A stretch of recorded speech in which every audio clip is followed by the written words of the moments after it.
afternoon, everyone. It's Krista Costas Bradstreet. I'm from the Canadian Parks and Recreation Association. I just wanted to let you know we'll begin the webinar in 1 minute.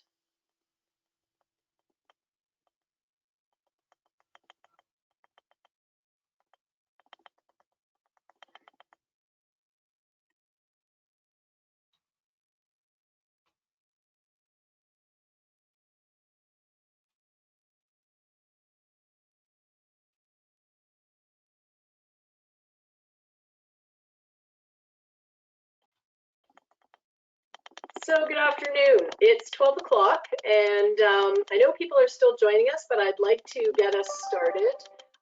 So I'd like to welcome you to today's webinar on Do You Know About Cybersecurity?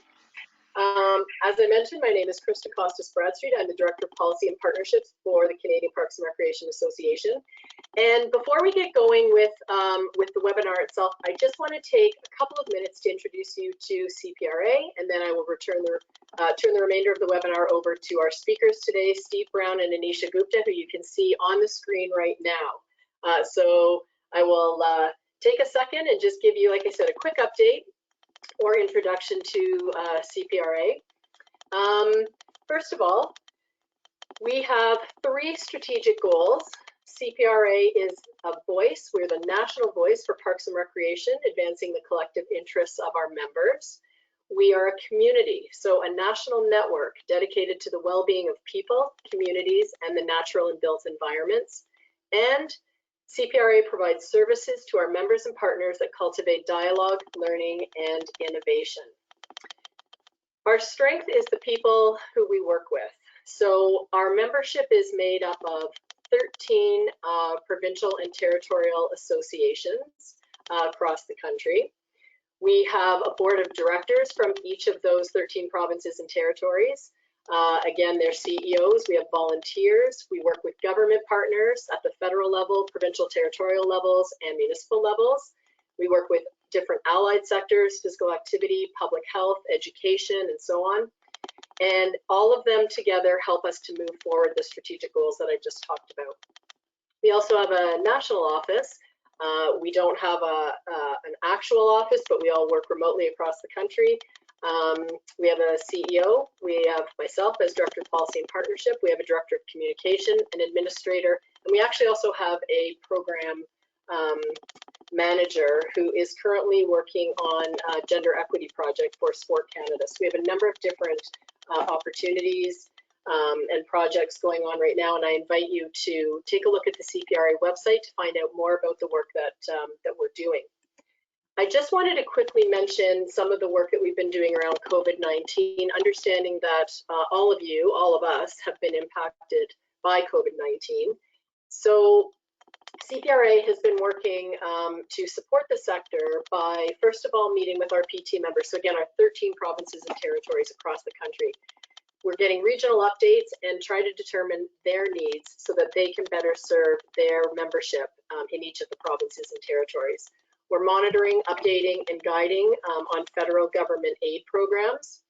We have been actively advocating to the federal government for financial support for the sector, both immediately and in the recovery phase. We are working with national partners, 2 of whom are mentioned here, the Federation of Canadian Municipalities and Participation, to align advocacy efforts. We've been sharing information and ideas on social media, and we will continue to do that. We are providing tools to support the sector. For example, these webinars and a number of other webinars are going to be offered in the immediate future. And we invite you to let us know what you might need and what additional support that we can provide. And to do so, just you can see the email there, info@cpra.ca. Please feel free to get in touch with us if there's something more that we can offer to you. And then I just wanted to let you know 2 other things. We have in the past, probably a couple of weeks, opened up a portal on our website. So it's cpra.ca/COVID-19. Sorry, this slide's a bit of a dog's breakfast, but artistry isn't my strength, obviously. But just wanted to let you know that you can go onto our website, and we are continuing to update that portal with a number of great resources that you can look at in terms of again, government programs, opening facilities, all kinds of different things. And then the very small writing at the bottom is just to ensure that people are aware of the infrastructure grant, or of the infrastructure money that the federal government put forward a few weeks ago. CPRA was instrumental in helping to promote opportunities around infrastructure funding to go to municipalities in terms of recreation facilities and other facilities. So with that, just wanted to again give you a little bit of an update on CPRA, who we are and what we're doing. If at any time you have any questions, we again invite you to get in touch with us and to visit our website. So I want to pass on the webinar now to our two speakers today, Steve Brown and Anisha Gupta. We've had a lot of I guess, requests to talk about cybersecurity, which in this day and age is so important. And we're hearing about it more and more as well as it relates to COVID-19. So let me just take a quick second to introduce them, and then I believe Steve's going to kick us off. So Steve Brown is a senior project manager in BDO's cybersecurity practice. He has a solid understanding of tools and techniques for planning, organizing, monitoring, and controlling IT and software delivery projects. He has successfully managed technology implementation, strategic roadmap engagements, and cybersecurity assessments for clients across all industries. Anisha Gupta is a manager in BDO's cybersecurity practice. She brings more than 6 years of experience in the conducting cybersecurity maturity assessments, evaluating cybersecurity policies and procedures, and the implementation of security standards. So really, really thrilled that you're both with us today. Thank you. And Steve, I'm going to turn it over to you now. Perfect. Thank you very much, Krista, and welcome everyone. Thank you for joining us this afternoon, this morning, depending on what part of the country you're joining from. I wanted to start off by talking a little bit about building on what Krista mentioned in terms of cybersecurity and the fact that it's really ballooning into a hot button. It's a buzzword. It's a hot button topic that that's on everyone's radar. I think for the most part, anytime we turn on the news, we've become so accustomed to hearing about it, the latest breach, the latest privacy issue. So it's become something that is foremost on everyone's mind. And I think it's a good opportunity for us to talk a little bit about that today, and not only introduce the topic to some, but also provide you an outlet where you can ask some questions as well at the end of the presentation. So we're going to go through our slides, and we're going to try and be as concise as possible, just because we want to be conscious of the timing, and we also want to make sure that you do get an opportunity to get your questions out as well. So I think I am driving. Perfect. So we're going to start off with a few statistics that I think it should really come to no surprise to most of us. But again, it's something that I think we should all be aware of. We know that the issue of cybersecurity and the risks around that stems typically from a few areas within which a hacker or a cyber criminal would be able to take advantage. One of those being email. I think we're all very, very familiar with phishing emails and the different kind of emails that we experience and see on a daily basis. I saw a stat recently that mentioned about 90% of the emails that we get are spam.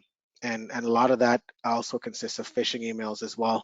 So it's interesting that we've built a whole society, a whole structure in our infrastructure around just getting that spam and getting it out of our inboxes into a separate folder altogether. Some of the statistics I want to share with you is really based around emails and the fact that we basically 3 in 10 emails are from an attacker. Or sorry, 3 in 10 people open an email from an attacker, which in itself is not necessarily a surprise, because emails, phishing emails in particular, as time goes by, they become more and more comprehensive, they evolve, and it's really becoming harder for people to recognize a phishing email versus a regular legitimate email. And in that 3 in 10 people that open that email from an attacker, 1 in 10 will open a link or a link or an attachment from that attacker as well.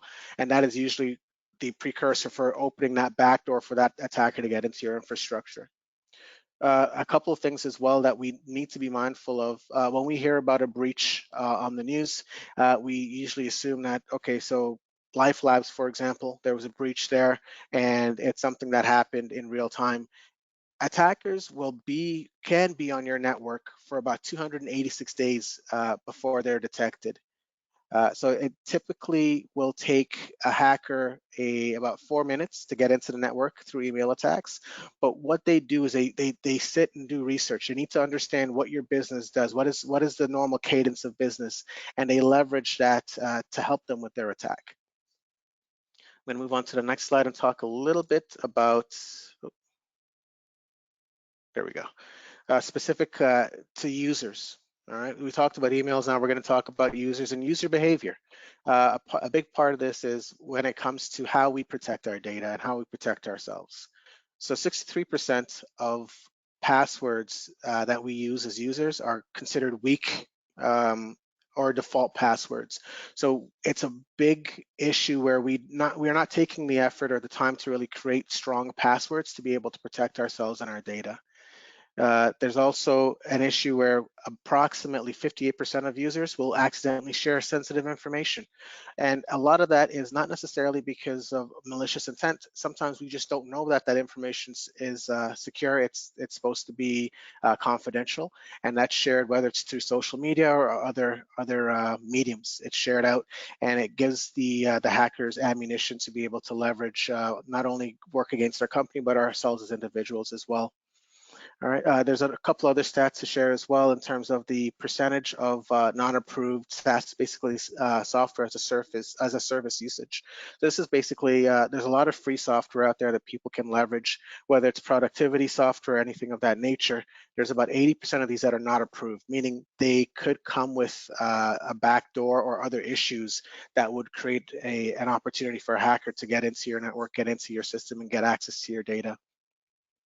90% of data leakage is caused by user error, and we mentioned that as well. It's not necessarily malicious intent.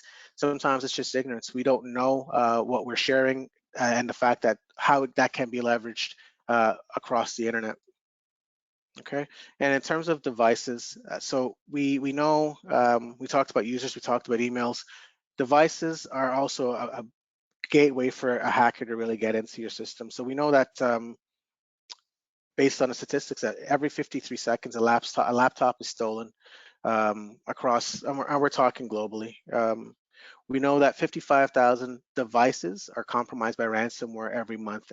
That's a 2016 stat. I can guarantee you that that stat is now exponentially increased as we get into 2020. Everything around COVID has created a ton of opportunities as well for hackers to be able to leverage. We know that 200,000 PCs were attacked by the WannaCrypt ransomware attack across 150 countries. And this is just one example of an attack that happens to businesses and to individuals as well. We also know that based on FBI estimates, that there's an average of $1 billion the actual earning that a hacker will get from ransomware. So I think one thing that we need to be aware of as well, everything around cybersecurity is so important that the Canadian federal government is investing about $500 million over the next 5 years in cybersecurity. They've created several boards and foundations and groups, organizations to be able to manage cybersecurity. So I don't need to tell you guys that it's clear that this is something that is foremost in everyone's mind, but also on the attackers. They're taking full advantage of that where possible. I'm going to hand over to Anish now to discuss the next slide.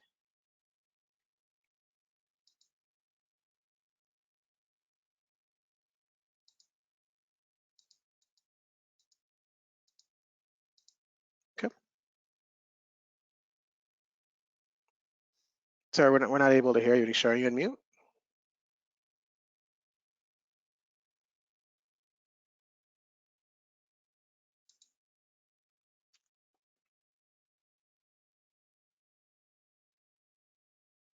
Okay, finally. There we go. Yeah. So first of all, hi everyone. Good afternoon. Hope everyone is keeping safe. And thank you, Steve. So I'm going to talk about what is it that hackers want.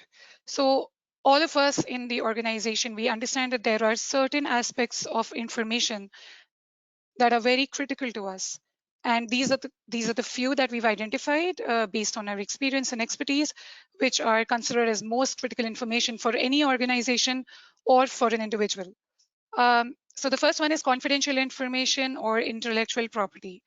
We understand that there is a lot of information which is very specific to an organization. If it's a manufacturing company, the company would have its own maybe formulae or their strategies to develop a product.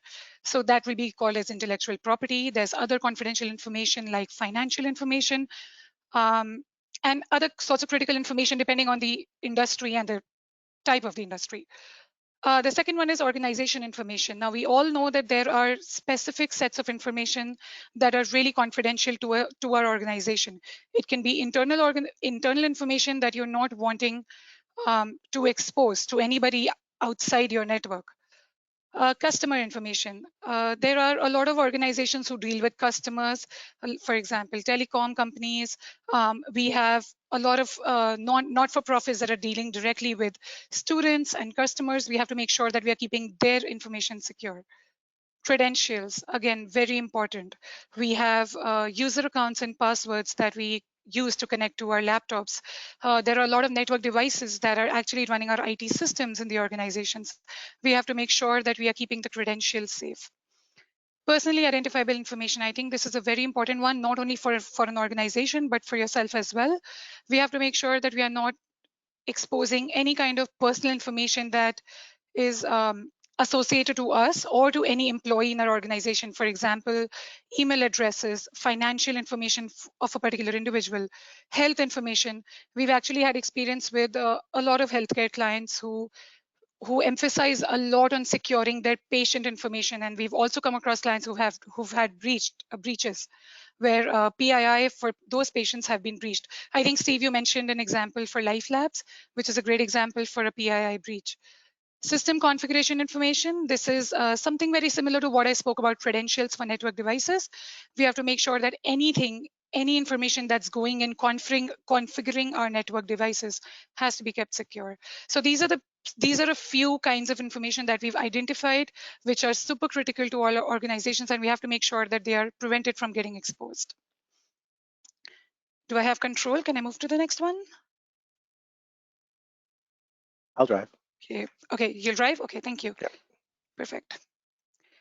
Okay, so there are a few indications that we as end users or as employees of the organization can actually identify, and we can understand. It basically helps us understand if there is someone who's trying to penetrate through a system or if there is a potential cyber attack that we're experiencing. So the first one is frequent and random pop-up windows. If you see any random pop-up ads that are coming while you're browsing through the internet, or if you see there are frequent notifications that are popping up out of nowhere, that means that there is some issue in your computer. There is a virus or a malware that's been injected. Browser auto-redirect to unwanted websites. There are a lot of times when you will notice when you're trying to browse through a certain website and you're auto-directed to another website, maybe for an advertisement or a promotion. Make sure that when you're experiencing that, you're reporting it immediately to your IT or your security team. Moving mouse pointers. Your mouse pointers will automatically start moving. Your cursor will automatically start moving out of your control. So that's again an indication that your computer has been infected by virus. Abnormal shutdown of antivirus program. There are times when you will see that there is a sudden there's a notification that you get that your antivirus has been disabled or has been shut down. Please make sure to not ignore that notification and make sure you report it immediately to your IT and security. That's another indication that someone has actually penetrated through your system and is now controlling your PC. Unusual slow computer performance. You'll see that your computer is performing really slow. Like even if you're trying to open an Excel document or a PowerPoint presentation, you'll see a very unusual lag. So that's again an indication of a virus or a malware.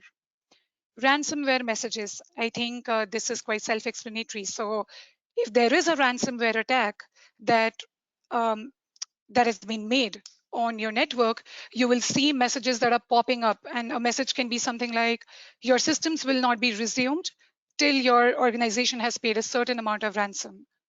So these are some very simple indications that can help us understand if someone is trying to access our systems, someone is trying to inject any malware or virus or any kind of, if there is any suspicious activity that's going on in the organization. The key is please do not ignore any thing that you experience out of those and immediately report it to your IT. Steve, can we move to the next slide, please? Steve, I'm sorry, do you want to explain that picture though? I know you like that picture. No. Okay. Given Right. our time constraints, I'll just jump ahead here. I'm All going to right. bring up all the animations now, so you'll be able to speak to Sure. this diagram. Okay, thank you. You're welcome.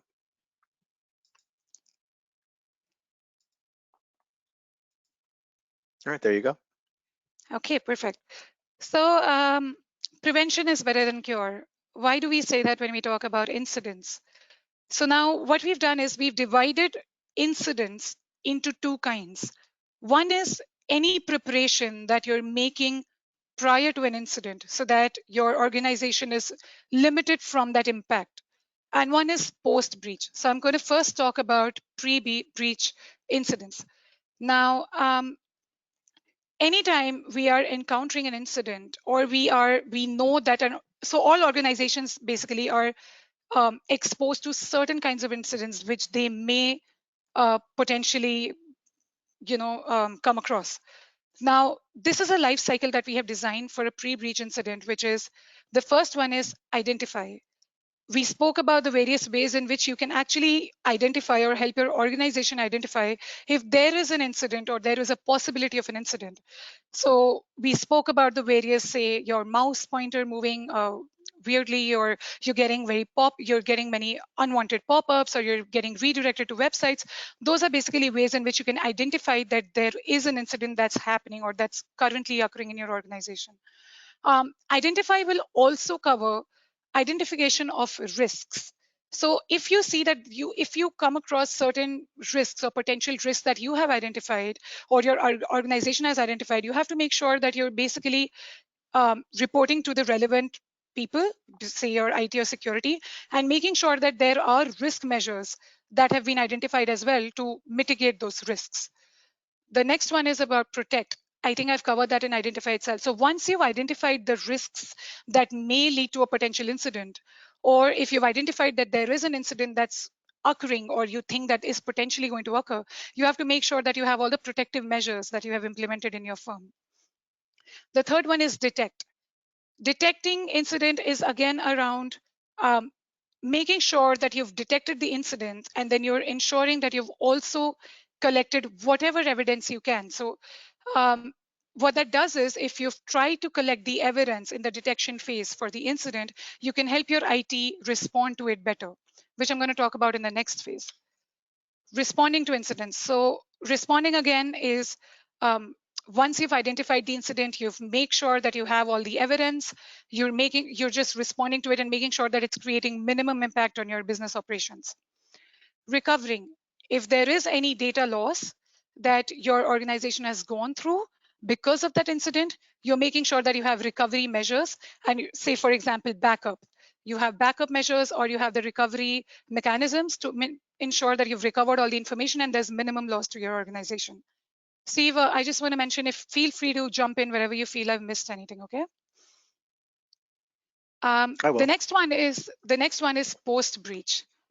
Now, this one is the thing that concerns us a lot is that there are a lot of clients that we've come across who've told us that there are incidents that have occurred, but they've not been able to identify that at the right time. So they identified maybe after a couple of months, or we've actually seen cases where the incident has been identified after 6 months.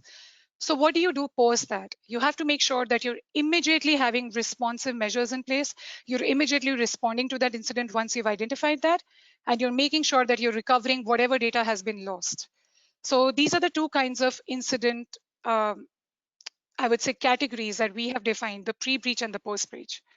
Yeah, I think just to layer on that as well, Anisha, is the key here. I know Anisha has gone into a lot of detail here, and I just want to make sure that you're left with one very important thing. The key here is there's proactive versus reactive, right? So if you look through our experience time and time again, if you are left reacting to an incident versus actually planning appropriately to be able to protect yourself for that incident, you're going to spend 10 times more to be able to have that post-breach activity, the investigation and management, and try to recover from that incident, that you would have actually putting the necessary precautions in place to be able to protect yourself. And those precautions, they stem from people. So whether it's awareness training, they stem from processes. So having policies in place so that your staff understand and they're aware of what happens or what they should be doing to be able to protect themselves. And also technology, whether you have monitoring in place to be able to really protect your infrastructure and your network. These things need to be in place, and it's an initial investment that saves you a ton of money in the future. So just that's what I want to leave you with this, because there's a lot of stuff in this slide, and I want to make sure that we kind of get that message across to everyone here. Right. Okay? Thank you, Steve. You're very welcome. Let's jump to the next slide here for you. On. I'm just looking at the time again and again as well to make sure that we have time to explain everything. I'm sorry about that. Okay. No worries. It's good. All right. All right. So now we have the kinds of attacks. So again, there are lots of cyber attacks, and I think Steve and I can write books on those. But let's talk about the 4 most common ones that we've come across recently based on the recent cyber attacks that we've observed in Canada. The first one is malware. We all are a little familiar with this term. If there's any kind of software or any kind of program that's been implemented or inserted in your system, which is basically disrupting your operations or is slowing your computer down or trying to steal information from your system, that's basically categorized as malware. Ransomware. Ransomware is, again, like I explained earlier, anyone trying to penetrate through your system or your network and trying to stall all your operations till the time the organization agrees to pay the ransom is ransomware. It's quite concerning and it's quite strange, but there have been a lot of recent Canadian ransomware attacks that organizations have gone through. We would actually talk about one of those in the case studies as we go further in the slides. Phishing, I think Steve explained phishing, and we have, again, detailed slides as we move on with the presentation. Phishing is clicking on any suspicious links or clicking or maybe falling into the trap of giving your credentials by clicking on the links that you receive in emails and compromising your security or information.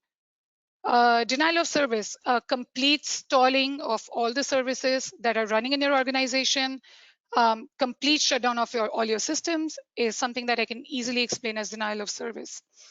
Now, what are the risks? So we spoke about attacks, but what are the major risks because of these attacks? The first and foremost is, of course, data loss. We all know that organization, not only the reputation, but the business, the finance, it basically has a lot of impact if the organization loses its data. Third-party risks. This is something that I want to maybe talk about for a minute or two. We have organizations that deal with vendors and third parties. So we've seen a lot of organizations having IT or network security services that are being outsourced to these vendors. We have to make sure that, of course, we do focus on our own cybersecurity framework, but we also have to make sure that the vendors or the third parties that we are dealing with for any kind of service, be it a background verification check, be it services for IT or network, be it for your payroll systems, we have to make sure that these third parties also have cybersecurity controls in place so that your organization's information is secure with these vendors. So make sure that you're maybe asking for a SOC report or any kind of security assessment report that these vendors have gone through as well, to just give you the confirmation or the assurance that they have enough security controls in place so that your organizational information is safe with them. Insider risks. This can be, I hope no organization has to go through this, but this can be maybe a disgruntled employee who is trying to use information that's organizational specific information for their personal benefit. Or it can be something where someone is internally trying to change, some passwords or trying to mess around with the credentials that have been configured for certain critical devices. And those are all that can lead to data loss, again, to someone externally penetrating through a system. So these are all insider risks that are created from within the organization. Compliance risks. Compliance risks, I can give an example of a privacy riskier. So if there is an organization that's dealing with personal information, and if you have to comply to regulations like, say, PIPEDA or GDPR, or even if you have very critical information that you're dealing with and you have to comply with standards like ISO or NIST, there can be compliance risks of not having the necessary cybersecurity controls in place. So make sure that if you have to abide or have to comply with a certain regulation, you have all the necessary controls implemented. Steve, can we move on to the next slide, please? Okay, so I'm going to hand it over to Steve now. All right, thank you very much. So I know we've talked about phishing, and we're going to get a little bit more detail, and I think it should be clear the reason why we've mentioned so much and spent so much time talking about phishing is because of the fact that this is one of the key ways that you can be vulnerable. Your organization can be vulnerable, and it's an opportunity for attackers to really install malicious software on your system or just gain access into your network. So what we've done here is we've looked at, there's an example that we've put on the screen here in terms of a phishing email. And it's an email that most of us may get if we are Apple users, if we use iTunes. It's an email that we may also get from other companies that we may do business with in terms of retail companies or banking companies. But it's basically an email which is asking for you to be able to update account information that the vendor requires you to update in order for them to conduct business with you and in order for transactions to take place. So it's an email that we may get from time to time because we're so accustomed to seeing emails come across that we may not think twice about it. But I think the key here is really understanding that we need to not just go into autopilot, but rather look at every email that we get and make sure if we're clicking on something that we understand that it's an authentic link and that we're clicking on it knowing that it's genuine and it's safe. If you don't know or don't recognize the source of that email or the address for that link, then you should not click on it. So there are a couple of things I want to point out here to really help identify how we can identify what a phishing email is and how we can protect ourselves. So a couple of things here that jump out in this particular email. You'll notice that we've circled in red the Get Started link. Essentially, this link is what you'd have to click in order for you to get started with updating your account information. But if you look at the source of that link, when you hover over it, it'll tell you what the address or where that link points to, and it's not an Apple address, right? It's actually an URL that's been created to be able to have you to spoof what the Apple interface would look like and actually have you enter in your information, which would then be collected and used for nefarious reasons. So you have to be aware of just because there may be an icon, there may be a logo, there may be some random information that could apply to you in terms of your account information, you need to be aware of what's happening in the email itself. Typically, a phishing email will ask you for personal information, and it'll also create a sense of urgency where it'll suggest that your account information is expiring. If you wish to continue the relationship with this vendor, you need to go and update that account. You'll also probably see things from like in relation to CRA, whether it's calls as well, which is a whole other type. That's called vishing, which is voicemail or voice over voice network. It's a phishing equivalent. But you just need to make sure, the bottom line with this particular slide is be aware of what you're getting in your inbox and what you're clicking on. Okay. The next one is we're going to get into a case study which happened to a municipality. I think it happened to the city of Calgary, actually. In 2019, there was an attack where we had a person impersonating a CFO for a local construction company asking that banking information be changed for that company. So essentially what ended up happening, it was an email came across to the municipality into their accounting department with a request to change banking information, and they obliged. They assumed based on all that they saw in the email that it was an authentic email. This is someone that they had been dealing with in the past, so they assumed that this was legitimate, and they made the change. It ended up that this person was not actually the CFO, and the municipality lost $1.04 million as a result of making that change. This is not unique. Unfortunately, this has happened to Ottawa, Burlington, the town of Midland as well. And these are just some of the municipalities that have been impacted. It's something that happens so frequently that I think it's becoming, I don't want to say pandemic or epidemic, but it's becoming to the point where we all need to ensure that we are being diligent in how and when we read emails, how we do things, how we ensure that we protect not only ourselves but our companies as well. We need to just be on alert. Unfortunately, at all times, we need to be on alert. And it's similar to if you're driving a vehicle and you're on a highway, you sometimes can zone out, listening to the radio, zone out, just sometimes you get from A to B, don't understand or recognize how you got there. You just all of a sudden you're there. We can't afford to have that happen, both on the highway, but also when it comes to the phishing emails as well. So there are 5 things that I want to key on here in terms of how we can avoid these things from happening, how we can prevent and contain these things. I talked about this earlier. Employee awareness. We need to make sure that our staff knows what to look for. They know how to protect themselves, and they understand exactly what the process should be if they encounter something like a phishing email or any of the indications that they're hacked based on what Anisha had walked us through before. We also want to make sure that we are implementing strong network controls. Your system, your local, whether it's your PC or your laptop, and even at the network level, there needs to be an antivirus in place. There needs to be a firewall in place. There need to be technology and tools in place to be able to protect your network, your infrastructure, and your PC from what's happening beyond that firewall.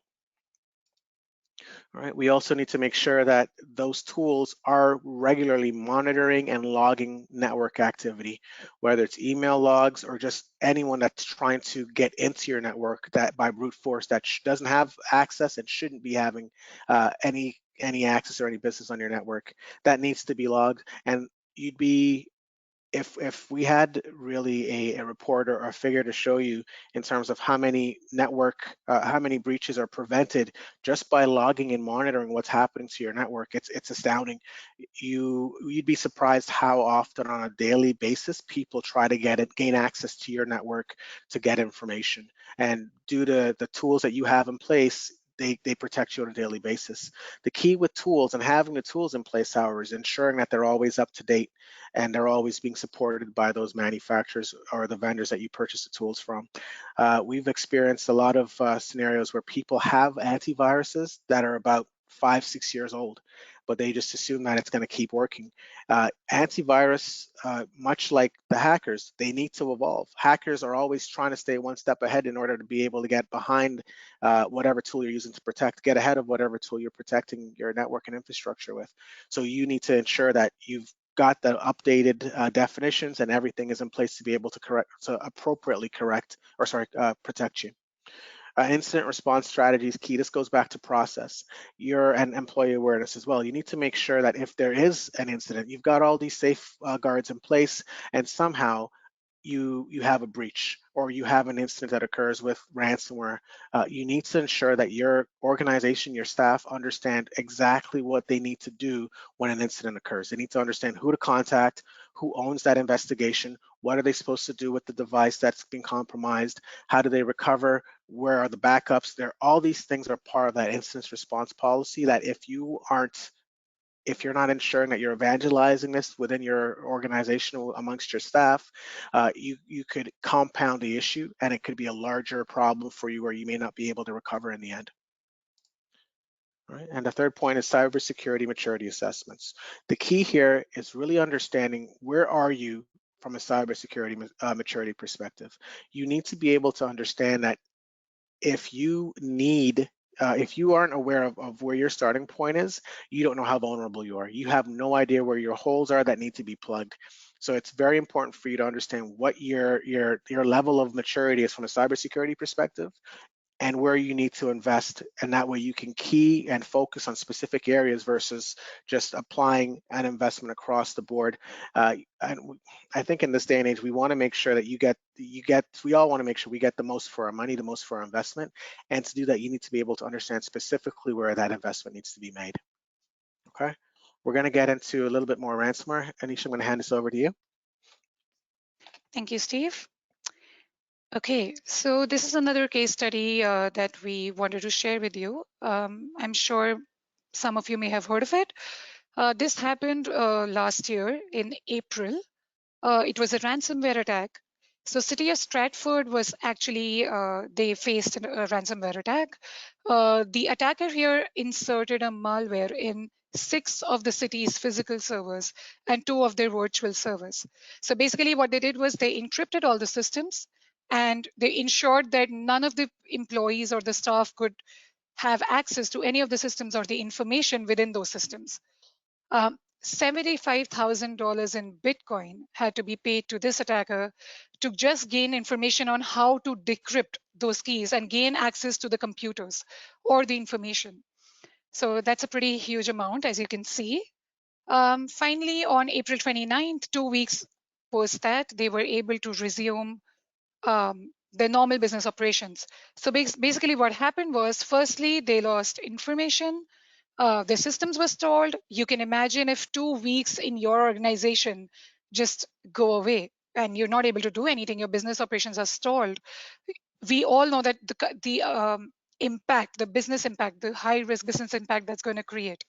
So that was something that we wanted to share with you. Steve, can you move to the next slide, please? So what is it that you can do to prevent ransomware attacks? Now, the first one is regular logging and monitoring of network logs.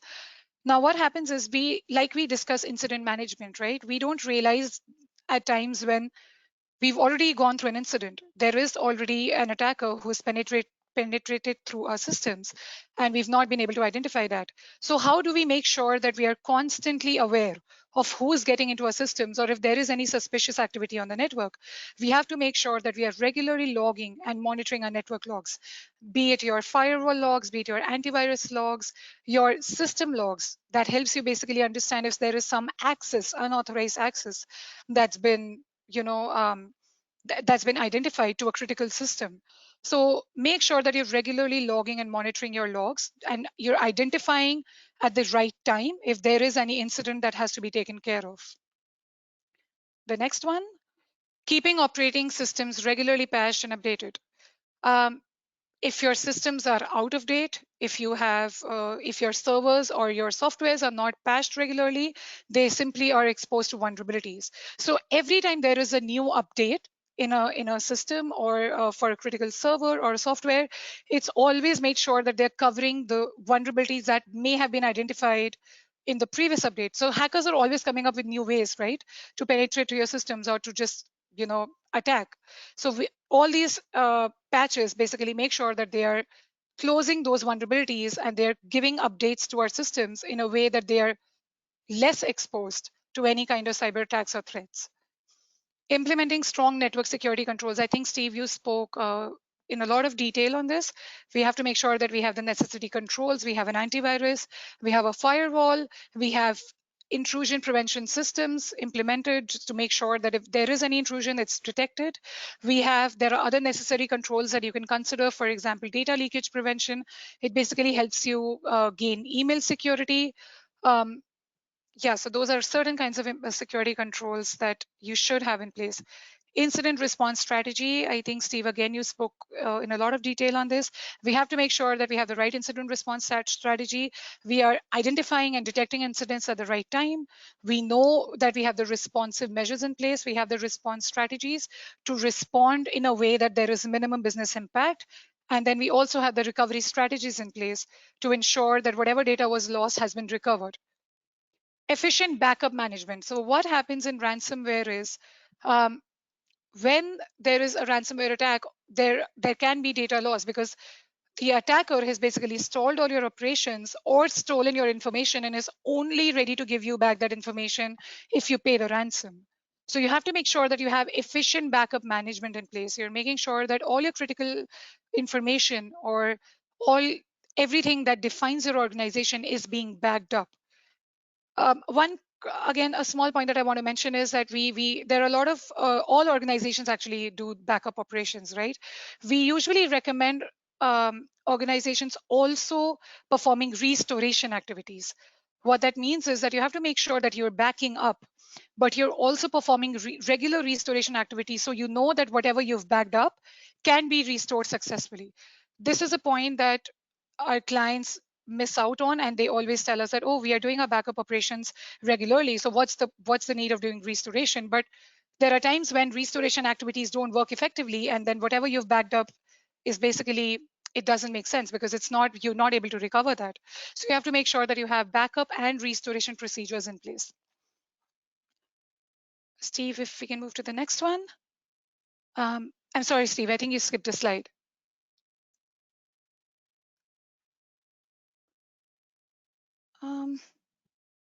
There it is. Okay. Sorry about that. That's okay. Okay, so this is, I think we all are going through this COVID situation and we all are working remotely from home. So we just thought to talk about a few security measures that you should consider when you're working remotely from home. There are a few cyber incidents that we've come across actually recently that have been, that have been going around in the news. One of them being the Zoom attack. There have been cyber incidents when you're working remotely, how those remote sessions are hacked or how information is leaked out of those remote sessions. So we have to make sure that we keep some security do's and don'ts in mind. The first one is do not make meetings public. Please ensure that you're not sending out a meeting link. Like for example, this webinar link that we shared, you have to make sure that you're not posting it on a website, especially meetings that you know are confidential to you. Do not publicly share a link to a teleconference and only provide the link directly to specific people. I think I already mentioned that. Make sure that if you're having an internal organizational meeting, you're not providing that link to everybody or on a common forum. You're making sure that you're sending it specifically over email. Change screen sharing options to host only. Whenever you're presenting or whenever you have a presentation that maybe involves certain organizational decisions, or even if it's something that has to do something for business operations, make sure that those presentations, you're not letting others have control of that meeting, and you're the host and you have the presentation, how do I say, control. Consider using communication and video conferencing tools that allow two-factor authentication. I think this one is very important. Make sure that you're using only those video conferencing tools that allow the other users to enter an ID or a password to enter that meeting. So like, for example, I know Skype does that because we at BDO use Skype very often. Whenever we are sending any meeting invite to our clients, or we are in fact having internal meetings, we have an ID or a password that we have to enter, only after which we can actually enter the meeting. So make sure that you're using such tools for video conferencing. Ensure users are using the most current and updated versions of communication and video teleconferencing applications. I think this one is very important, and I also mentioned this as a part of the patch management. Make sure that any software that you're using for video conferencing is up to date. It doesn't have any vulnerabilities that it's exposed to. That just prevents any risks of someone externally entering your systems while you're on the video conference. So those are the few basic do's and don'ts that we would like you to keep in mind, especially because we all are going through the situation of working remotely.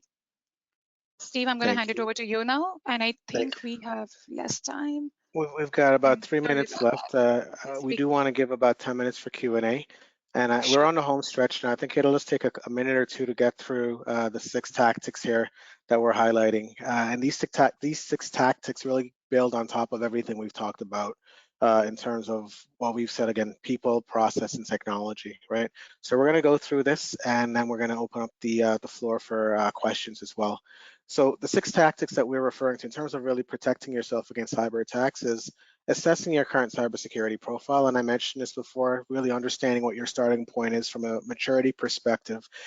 That will help you really plan strategically and efficiently around where your funds need to go, where your investment needs to go in order for you to be able to protect yourself best, right? Understanding where your most valuable data is stored, understanding where your most vulnerable parts of your network are. I mean, with aging infrastructures and everything else, especially when you're dealing with municipalities and nonprofits, there's a lot of areas where you're just not able to invest to get that up to date. So you need to be very strategic with where you do your spending. The second point is around undertaking a risk assessment. Again, understanding where you are vulnerable will help you invest and protect those holes versus just layering a thin layer of investment across everything. You really have to protect where you are vulnerable and close that gate in order to protect yourself.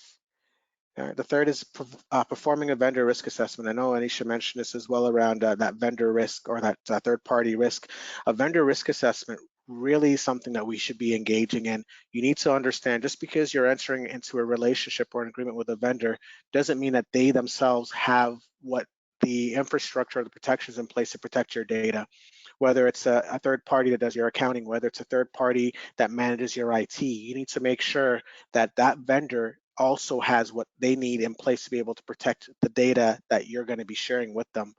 They are also vulnerable to attacks, and if your data is not protected in their possession, then you're going to be vulnerable by extension. All right, Anisha, do you want to speak to the next three? Yeah, of course. Okay. Network security assessment. So Sorry, that's let me okay. back up. Network security assessment is we usually recommend organizations to have periodic vulnerability assessments and penetration tests. What that does is that basically it helps you understand the loopholes in your network. It tries to tell you what are the ports that are open that can actually be used as an advantage by the cyber attackers or hackers to enter through your network. So if you have periodic network security assessments like your Wi-Fi assessments, configuration reviews, vulnerability assessments, it just helps you understand your network infrastructure better. And you understand your loopholes, you understand the gaps, and you're able to close them to just make sure that you have a more stringent cybersecurity network. Patch management, I think I spoke quite a bit about this. Make sure that you have a proper patch management process in place. There's one more thing that I want to mention here. It's very important for organizations to understand the difference between critical patches and patches that may not be as critical. Once you identify your critical patches, you have to make sure that you define timelines around that. You have to make sure that if it's a very critical patch, it has to be implemented as soon as possible. There is a timeline, say 24 hours, 48 hours, again, depending on your business operations and depending on the criticality of the patch. It has to be updated on all the systems at the earliest. So this is something that actually prevents you from getting exposed to vulnerabilities as well. So yes, patch management, again, is a very key factor in having a better cybersecurity framework. Employee training, I think, Steve, as you spoke about this, you have to make sure that your employees are aware of their roles and responsibilities. People is a very important asset when it comes to cybersecurity. Unawareness can actually unintentionally make people take certain steps that can lead to data loss or can impact the business operations. So we have to make sure that we are regularly having security awareness trainings. People understand their responsibilities for password security, for how they should take care of their laptops, mobile phones, how they're supposed to be reporting incidents and stuff like that. So employee training, again, is very important and it's a key factor. Yeah, definitely. I think that pretty much sums up the webinar. I think if there are any key takeaways here, the key takeaways are people, process, and technology. Anytime we do a presentation, whether it's a webinar or in person, we try to drive that home. There are three components that need to be considered when we're talking about cybersecurity and protecting yourself. And you need to make sure that you've addressed all three. Right, so it is important if you're not aware of where your vulnerabilities are, if you're not aware of the current state of your people, processes, or technology, that's where you need to start. You need to understand what you have currently in place so that you can then protect yourself and ensure that you do have the necessary precautions and safeguards in place so that in the future you can avoid at least reduce your risk or mitigate your risk of a cyber attack. I don't think there is no, I shouldn't say I don't think there isn't a 100% guarantee against cyber attacks. I think as things evolve and as criminals evolve their attacks and their approach to things, we can better be prepared with how we address these things when they come up. We can create strategies to mitigate the risk and to minimize the impact on our business and our infrastructure. But ultimately, I think it gets to the point where we are in today's world. It's not about if, but rather when an attack or a breach may occur, which will impact you. So thank you again for attending. I don't know, Anisha, if you want to add anything else to what I've just said. No, I think, Steve, you covered it all. Okay. And I just want to thank everyone for attending. Do we have any questions, though? I'm just wondering if you have any questions. Yep. So it's Krista, and we did have one question, which I think you did address a little bit in terms of employee training when you were talking about employee training. And someone was asking about how you can ensure that staff are following some of the suggested practices while they're working from home. So given that most people are remote right now, not everybody, but many. So are there any ways that employers, managers can help staff to ensure that they're following these practices? Or Right. Steve, do you want me to take that? Yeah, go ahead. Okay. So there are a couple of ways. The first is, of course, I know it's difficult to have those in-class trainings, like classroom trainings, to hold these awareness sessions. So obviously, one way is to do it through webinars or remote sessions, just having maybe half-yearly trainings, or even because of the COVID situation, like you said, remotely, just having maybe a quarterly training on awareness, just to make sure that all employees understand their responsibilities sitting at home. What are the key security measures that they have to keep? Like, for example, we discussed the remote do's and don'ts, right? Those can be shared over training sessions that can be hosted remotely. In fact, Steve and I, we recently hosted a training, cybersecurity awareness training for one of our clients. We did that remotely. We just made sure that we have a 2-hour session with all the employees, and we try to help them understand what their security responsibilities are in an organization. So one is that. The second way I can think of is, if the security team or the IT team of the organization can just circulate flyers or emails on do's and don'ts, what you should keep in mind for phishing, or what are the key factors that have to be kept in mind for phishing, as Steve explained, or what are the basic laptop security measures or password security measures? How do you report incidents? If you can just have those emails, regular emails that are circulated to all employees on a regular basis, then remotely at least they know that they are going through those emails and they're aware of their responsibilities, their security responsibilities. Those are two ways in which I can think.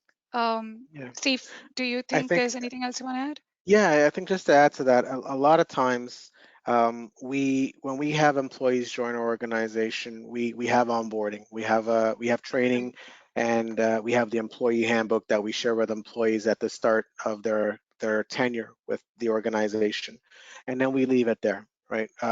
We have do's and don'ts, we have etiquette, we have different things from HR policies and everything else that we share with the employee at that time, but we never revisit that. So to Anisha's point, awareness needs to be something that's continual.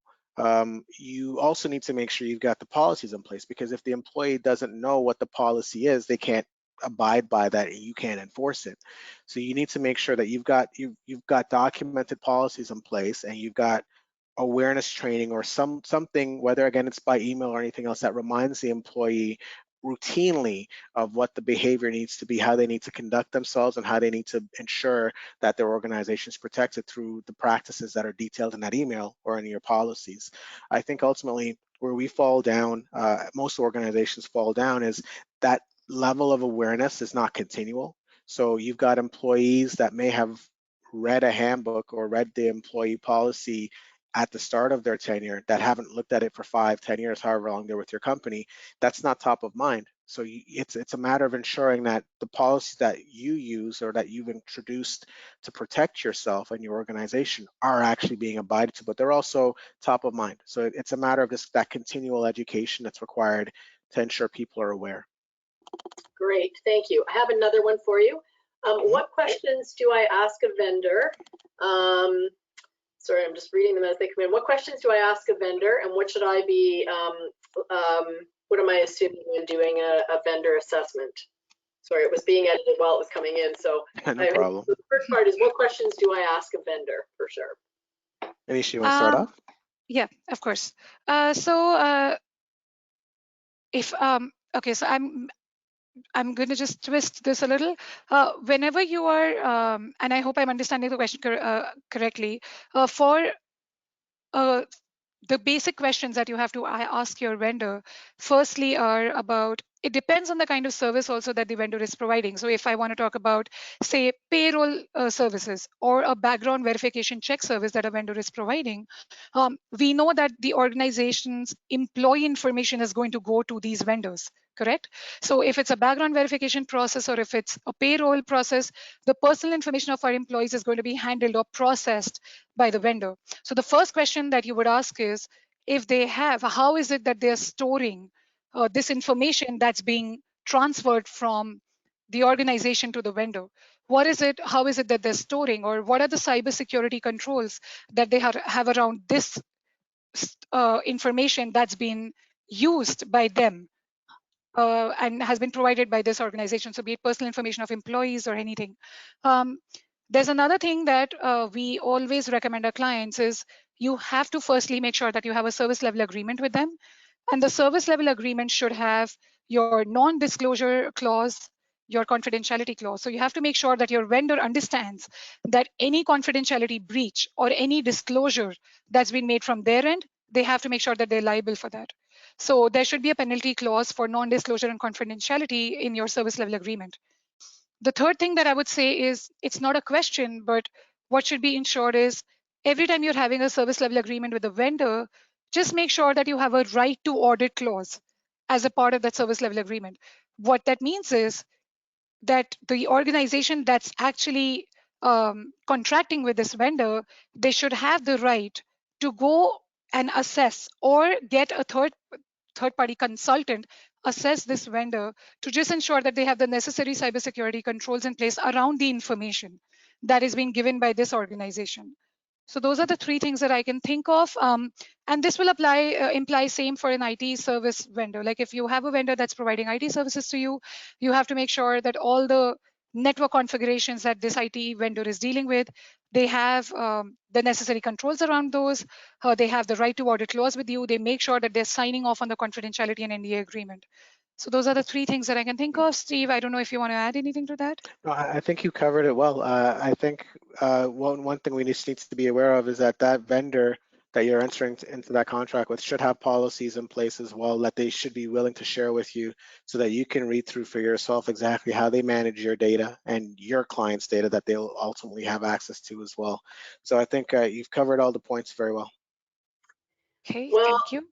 I just want to thank both of you. We're actually a little bit past 1, but you shared so much great information. I think that Steve and Anisha normally do this in like a half-day session or something, so it's not a full day. And so we said, can you condense all of your wonderful information, that you provide over a week into an hour? And you did an outstanding job. So thank you so much for that.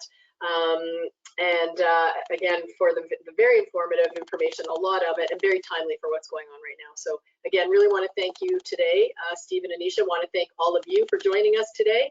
For this webinar, CPRA will be hosting a number of other webinars coming up. Please check our website, and we will be getting that information out to you both on the website and through our social media as well. So I wish you a great rest of your day. And safety and health as we continue to navigate through the COVID-19 situation. So thanks everyone, and again to Steve and Anisha, and to MJ for her backup work. Thanks everyone, have a great day. Thank you, so much Krista. for having Thanks me. everyone. Thank you. Thank you.